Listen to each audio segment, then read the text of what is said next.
My name is Catherine. It's been 3 months since that fateful night, and I still remember the sound of my mother's sobs through the thin walls of our apartment complex. It was just after midnight, and I was cleaning up the living room after Ava had fallen asleep on the couch. The crying was muffled at first, but then I heard her voice, shaking and familiar. I don't know what happened. She just shut everything off. We didn't mean to hurt her. We just didn't think she'd go this far. Everything's gone.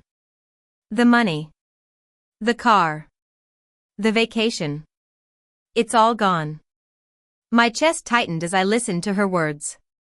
I didn't feel satisfaction, not really. I just felt the finality of it. They finally realized the well had dried, and they weren't prepared for a life where I wasn't carrying the weight. Then came my father's voice, quieter and tighter. She's being cruel. And then, the pause.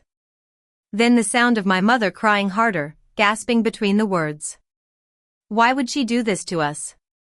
I stood at the door, my hand resting on the knob. There was a time I would have melted right there, opened the door, and offered comfort. But that version of me was gone. I knocked once, and the crying stopped instantly. I opened the door just a crack, stepped into the hallway, and looked directly at my mother, slumped on the bottom stair, her phone in her lap, her eyes swollen. She stared up at me like I was a stranger, and maybe I was. I walked down one step, just enough to look her in the eye and say, "Ask your favorite daughter." Her mouth opened slightly as if to protest, but I didn't let her. I turned around, walked back inside, and locked the door behind me. Not in anger, not in spite, but in peace.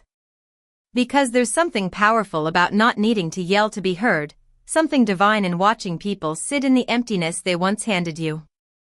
I poured myself a glass of water, covered Ava with a blanket, brushed a curl off her cheek, and whispered, "You'll never have to beg for love."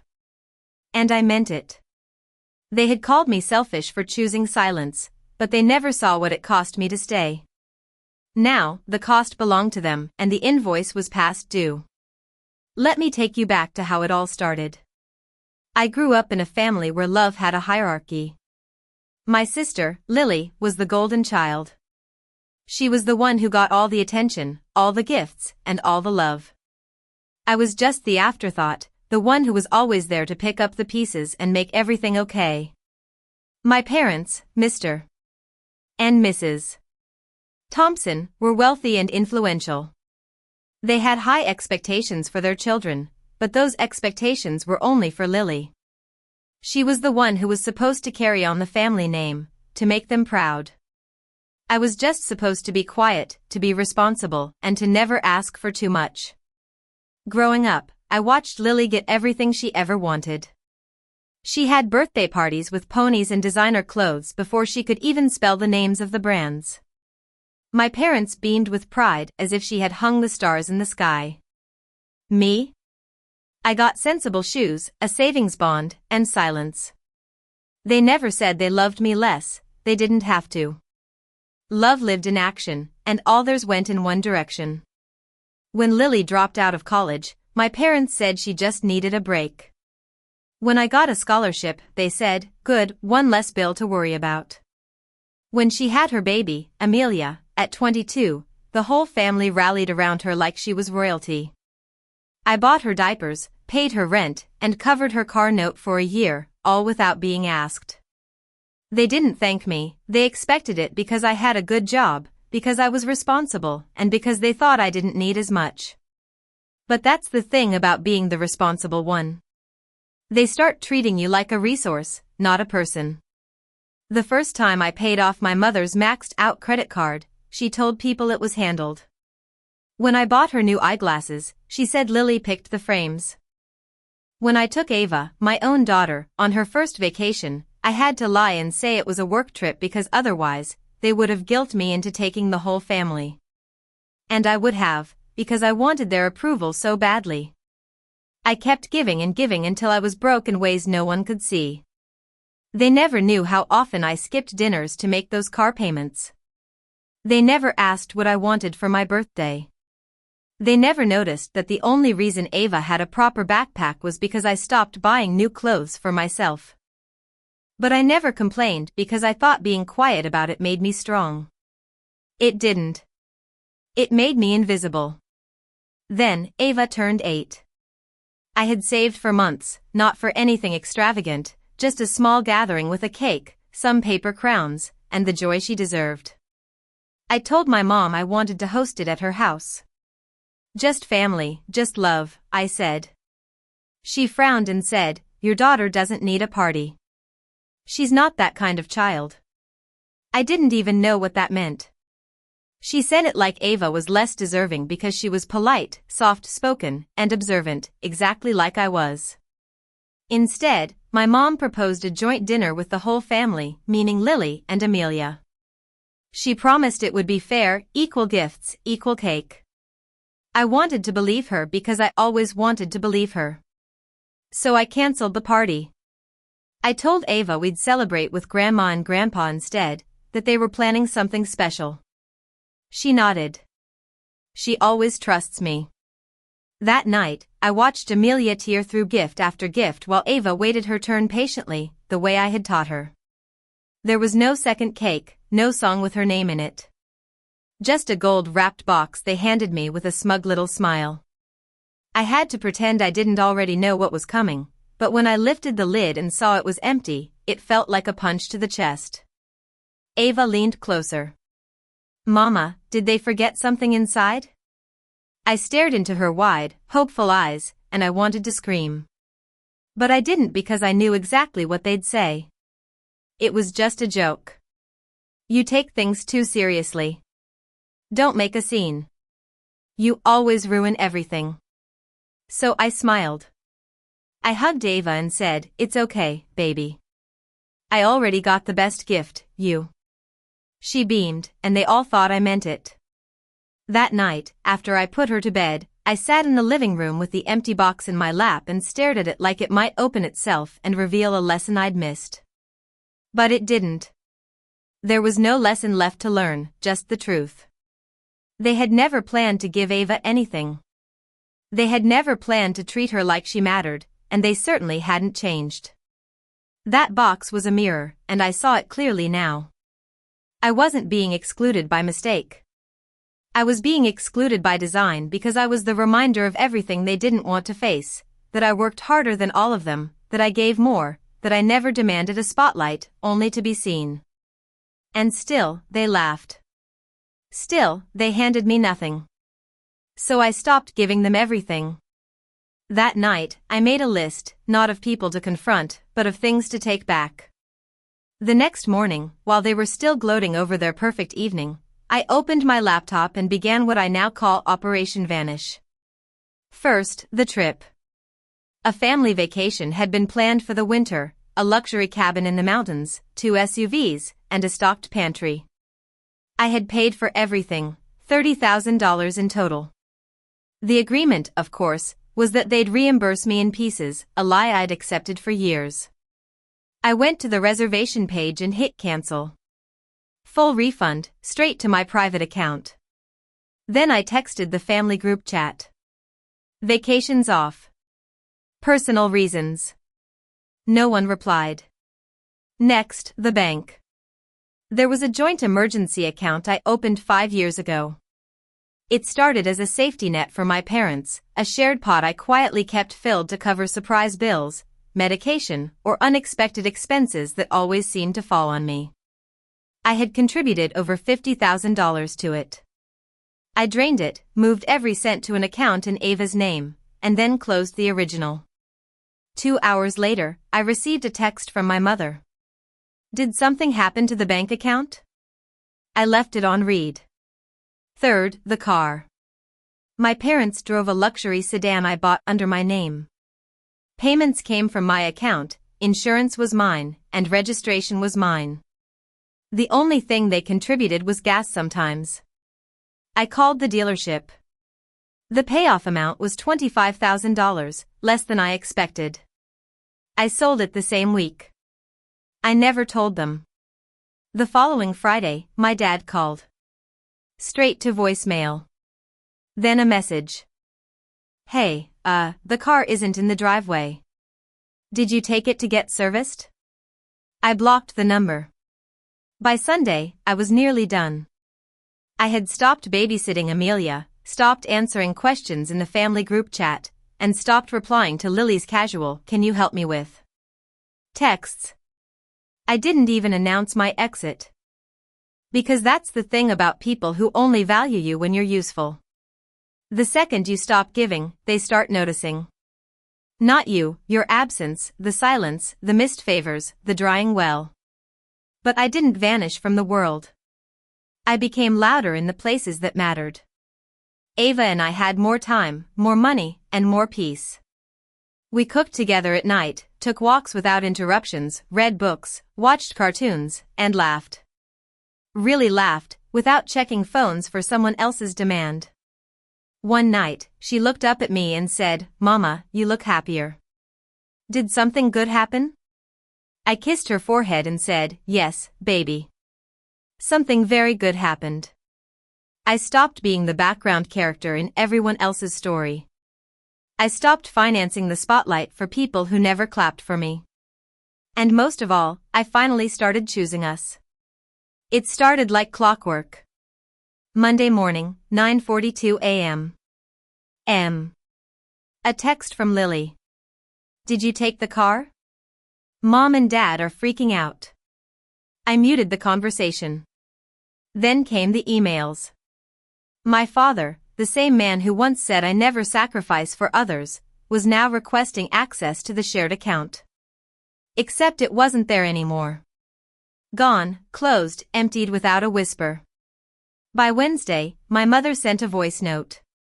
Dramatic, quivering, classic. "We're trying to pay the electric bill.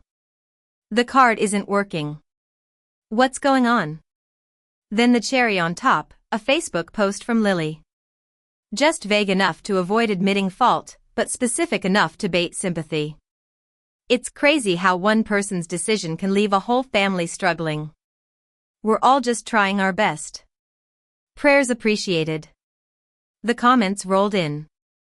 Stay strong, love. Some people are so selfish. Is this about Catherine? I thought she was helping with your parents. I didn't engage, didn't comment, didn't react. I simply watched the panic unfold like a play I'd seen 100 times before. Only this time, I wasn't cast as the supporting character. This time, I was in the audience, and I wasn't clapping. By Friday, I got a text from my dad. No more small talk. No more pride. We're not asking for much. Just help us get through the month. I don't know what's going on with you lately. I stared at the message for a long time. I thought about how many months I got through without their help, how many nights I chose between dinner and gas, how many times I smiled through exhaustion so Ava wouldn't feel it. And yet, not once, had they ever asked me how I was. I typed a reply. Simple, final. If I'm such a burden, I figured you'd be relieved to be free of me. Then I blocked him. Because here's the truth. People who only love you when you're useful don't know how to handle you when you're whole. And for the first time, I wasn't exhausted. I wasn't overdrawn. I wasn't financing the fantasy of a perfect family anymore. I was just free. Ava and I took a small weekend trip. Just us, a little cabin by the lake, warm cocoa, board games, and real, honest joy. No guilt, no fake gratitude, no phone buzzing every 5 minutes with someone else's emergency disguised as an urgent favor. She built a snow angel that looked like it had wings. "Mama," she asked, "do you think people get tired of giving too much?" I blinked. "Why do you ask that?" She shrugged. "You used to look tired all the time. But now you look lighter." I hugged her so tight she squeaked. She was right. I wasn't angry. I wasn't broken. I had just put down a weight that was never mine to carry. And the people watching it slip out of their hands, they weren't confused. They were panicking. Because the woman they once drained was gone, and the silence she left behind was louder than all their demands combined. It didn't take long for silence to turn to entitlement. By the end of the week, my mother called me from 4 different numbers. One voicemail stuck out. "You're hurting your family. You know that, right? We've always tried our best for you. Don't punish us just because your sister gets more attention." That was the line. Not "we're sorry." Not "you're right." Just "don't punish us." As if all I'd done was throw a tantrum. As if their years of erasure could be explained away by a shrug and the phrase, "we did our best." Then came the text from Lily. "Are you done sulking yet? You know you're making this harder than it needs to be. Everyone's suffering because you're acting brand new." Acting brand new. That was her favorite line. She used it years ago when I bought my first car without asking Dad to co-sign. She used it again when I got my promotion and moved into a nicer apartment. And now, she was using it because I stopped being their wallet. So this time, I answered. Not with a rant, not with rage, but with precision. I waited until morning, let them all stew overnight.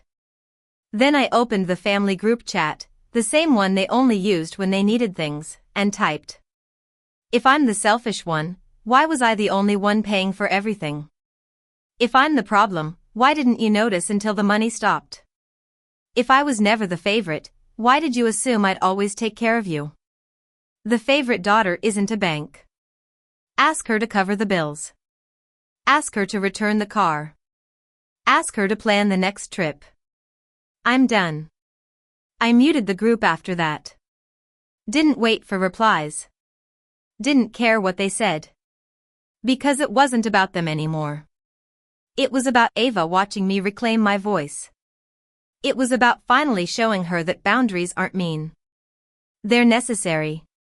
Later that day, I got a text from my cousin. Someone I hadn't spoken to in months. I saw your sister's post. I just want to say good for you. You've been their crutch for way too long. I smiled. Because behind every selfish daughter is a family who relied on her silence. But I wasn't silent anymore. That evening, Ava helped me frost cupcakes we made from scratch. We danced in the kitchen, just us, messy and laughing. No audience needed. And while the rest of them were passing blame like a bowl of stale chips, I was finally passing peace around my own table. No more guilt. No more explanations. Just this. They could no longer afford the daughter they threw away because she'd finally invested in herself. And as I look back on these 3 months, I see how much has changed. Ava is thriving. She laughs louder now, dances in the kitchen without flinching, and draws without asking, "Do you think they'll like this?" Because we don't live for them anymore. We live for each other. And one day, as we baked together, a small cake just because she asked me, "Mama, do you still love Grandma?" I paused. Not because I didn't know the answer, but because I finally had a different one. "I love the version of her I hoped she could be," I said. "But sometimes, baby, the best love you give is the kind you give to yourself." She nodded slowly and smiled like she understood more than an 8-year-old should. And maybe she did, because she saw it all. She saw me exhausted from giving. She saw me forgotten in the middle of giving. And now, she sees me whole because I stopped. I used the vacation money they never repaid to take Ava to a mountain town for her spring break.